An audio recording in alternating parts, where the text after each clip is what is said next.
Another potential bidder in the running to take over Coventry City Football Club has come forward to say that they're interested in buying the Sky Blues.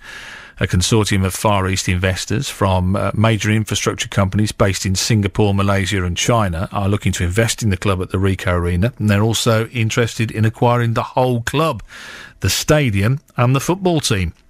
They've been speaking to the administrators, Paul Appleton, about buying CCFC Limited, the part of the club which is in administration.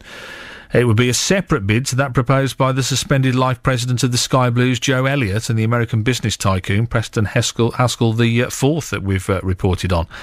Leading the negotiations and representing the consortium is Michael Byng, a quantity surveyor and also a lifelong Sky Blues fan, I'm delighted to say.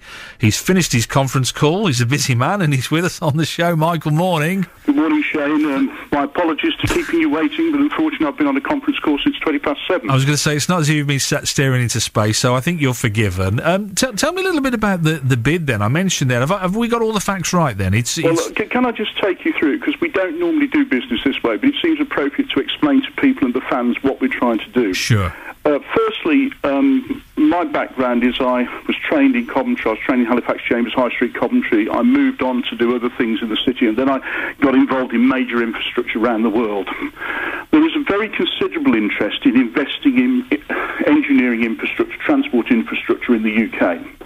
And I brought people in to think about this from the Far East, and they're very keen in doing so. During those conversations, Shane, it became apparent the plight of Coventry City Football Club. Yeah. They said they would like to get involved with the problems at the Ricoh Arena and possibly to resurrect the football club as part of their overall investment plan in the West Midlands. And that's where it came from. Basically, the investors from the parts of the world you mentioned, Malaysia, Singapore, China, are very keen in investing, but they wish to avoid the sort of problems which have been experienced elsewhere, basically with Carsten Young at Birmingham City, or with the problems in investing and bringing money into this part of the world, the problems the Venky's had at Blackburn about... Venky's apparently thought they're buying a franchise at Blackburn, and my clients wish to avoid that. And the final thing was to basically... Sorry, I'm just losing track. The final thing was to make sure that they avoided the problems which the Chinese had at Longbridge after the demise of Rover. Sure. The idea was to invest in the local community as well as investing in engineering investments. Why are they? I mean, I'm not being rude when I say this. I mean, you'll know. I mean, you're a successful businessman. You'll probably know better than me that you know, if you want to invest and you want a good return. Yeah. Football is not a word that's very often used for that, is it? It's more about, I mean, I can see why you're in, because you're a Sky Blues fan. But why are they in? They're in because basically you've seen the interest investing certainly in transport infrastructure and engineering infrastructure, which are major investments, and most probably 10 times greater than any investment that will be made in Coventry City Football Club. They see it as an adjunct to that, as a gesture of good faith that they're actually involving themselves in the community. They're not here just to come and take the assets and take the profits from it. They want to be part of the community. Oh, okay, I get that. I understand that. So, I mean, if you're investing in certain areas, that they're saying this is they see it more as a community project, and absolutely. I suppose in terms of the money that they spend in investments, in other investments, this is pretty small beer, isn't it? I would have thought. It is. So how far? And you're right. I mean, I'm not naive enough to ask you, you know, the full details of your bid and all the rest of it. But how far progressed are you then? I mean, how quickly did the deal go on the table with the administrators? Firstly, we haven't made an offer to the administrators. We received all the offer documents from Paul Appleton quite correctly on Friday afternoon of last week, and we then looked at them and looked at all the pieces we have to put together to make a compliant bid, and that's what we're doing. And I'm afraid that's why I delayed speaking to you this morning, because we've been working over the weekend in looking on the piece.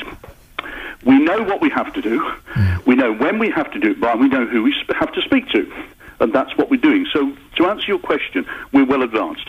And in terms of the offers that are already there, I mean, we're piecing it together. You probably know as much as we do. You know, we understand that there's a bid on the table from Joe Elliott and the American business tycoon Preston Haskell the fourth. Are you aware of any other bids? Do you get to know about any other bids that are in the process? I've heard about people expressing interest, but whether they've spoken directly to Mr. Appleton, I'm not sure. I really am not sure. Tell me I wouldn't presume to ask Paul Appleton that. This idea of, and I mentioned in the introduction, this idea that, you know, you'd like the club and the ground. Yeah. You and everybody else, I think, and this, of course, has been an issue, hasn't it? Really, about whether you can actually run a football club successfully and not have ownership of the ground as well. I mean, is your indication that is what's on offer then? I think, in fairness to everyone, and people have been greatly criticised up and down both sides of this, I think people are taking a pragmatic view to it. What they have to accept with modern football, with football fair play and everything else, a football club has to control the revenue streams from the ground. Whether that means absolute ownership of the freehold is another thing, but it certainly needs to control all of the activities of the ground in which it plays and occupies.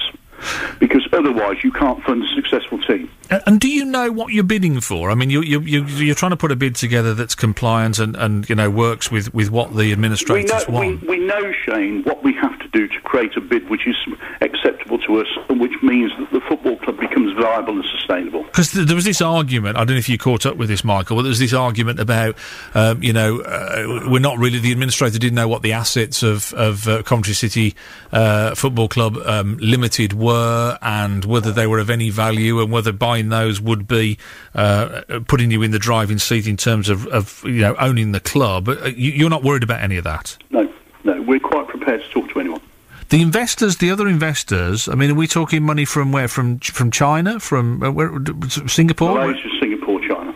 Singapore, Malaysia and China. And are those three individuals, can you tell us? They're major corporate organisations.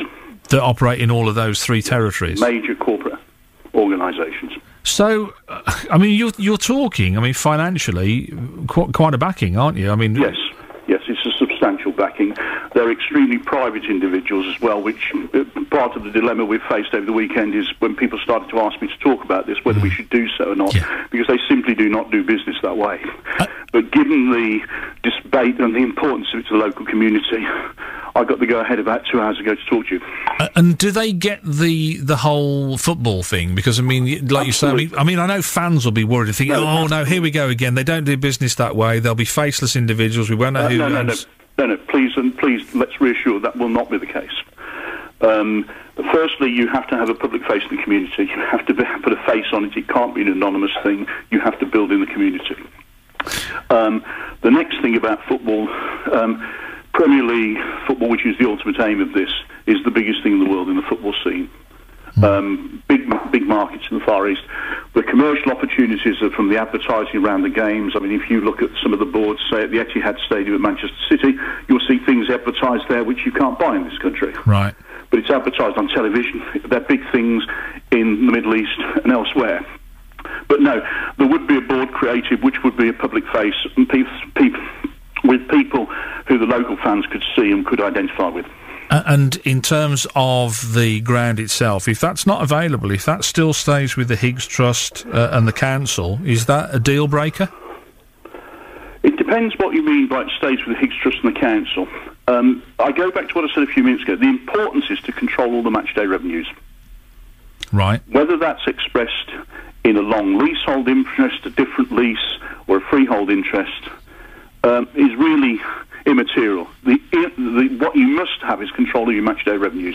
So you're not worried about actually owning the structure of the ground then? You want a deal, a contract, a piece of paper that says on match day you get the revenues from whatever you do on match day. And even if... Day, Shane, it has to be 365 days a year. They have to control the thing. And so what about, like, if Rod Stewart wants to play a gig at the Rico, that would be yours as well, would it? We would, in addition to what we would do, the football club, and I'm mindful the football club is, in my view, presently owned by CISA, and I respect that, is we would wish to combine the football club activities with all the other activities of the Rico to make it a very, very successful event centre, because then it starts to make money, it becomes self-fulfilling, self-successful, and it creates the Rico as what it really is, a jewel in the crown of North Coventry. Have you had a conversation with ACL at all? Have you spoken to them? I've spoken to ACL, I've spoken to the City Council, I've spoken to the Higgs Charity. And? They've been very accommodating, very helpful. The City Council have been very helpful in the guise of the guys who also represent the City Council and ACL. And Peter Hugerson has also been a helpful and assistant when I've met him on behalf of the Higgs Charity. And I don't know whether you know any details of the other bids, but do you feel confident that you're going to be the number one bid in there?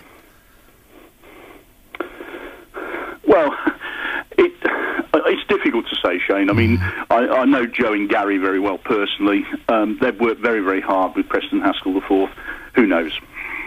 Michael, really... Equally, I also know that CISU are working very, very hard as well to resolve the situation. Contrary to what you are hearing in the press and generally, they are working extremely hard to bring this to an amicable conclusion. Is it guided in the right way, though, with CISU? I mean, is it guided in the right way? All this talk of, the doors are locked, no, they're not, yes, they are, no, they're not, is not helpful, is it? It isn't helpful, Shane, to anyone. It's because if as an outsider as we are, you want to buy a football club, if we've got nowhere to play, we actually finish up in exactly the same position. So part of the conversations we've had over the weekend with the investors and instructions, and I don't want to announce it, I also have to talk to other people about how playing there would be achieved. I mean, and just to sort of nail it firmly down, you're talking about your bid would mean the Sky Blues would play at the Rico. You're not talking about building another ground anywhere. Absolutely not. Michael, I really appreciate your time this morning. I know you keep you and the listeners waiting this morning. I do apologise. Not at all. I know you're busy, man, and there's a valid reason for it. And appreciate you coming to the Wicket. We got to talk to you, which is the important thing. Hopefully, we'll talk again. Thanks, Michael.